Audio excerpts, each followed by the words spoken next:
আহলে ইসলাম আন্দোলন ভীতু কাপুরুষের আন্দোলন নয়, এই আন্দোলন সাহসী আন্দোলন। যারা জান্নাতের জন্য জীবন দিতে প্রস্তুত শুধু তাদের জন্য এই আন্দোলন, কোন মরার জন্য এই আন্দোলন না। যে মরতে চায় তার জন্য আন্দোলন। ভয়ে যে আগাতে মরে যান আপনাদের কি কিছু হবে?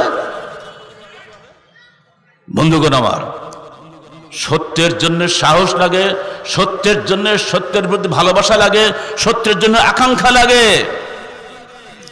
লাখো আহলে হাদিস রয়েছে, অসংখ্য রাফাদানি রয়েছে। জি না, রাফাদানি আমার দরকার নাই। ইমাম শাফির লোকেরা রাফাদান করে, ইমাম মালিকের লোকেরা রাফাদান করে, আমাদের হাম্বলিরাও রাফাদানি করে, আহলে ইসলামও রাফাদানি করে। কিন্তু আমাদের একটা পুরনো গঠনতন্ত্র আছে বাংলার জমিনে, তারা বলে কি জানেন? যে আমরা হলাম বট গাছ। কারা বুঝতে পারছেন? বেরেন থাকলে বুঝে নিন কাদেরকে বলছে। আমরা হলাম বট গাছ, আমাদের ছায়া তলে 80 বছরের বৃদ্ধ ছায়া পাবে, 8 বছরের শিশুও ছায়া পাবে, অতএব তোমরা বট গাছের তলায় এসো।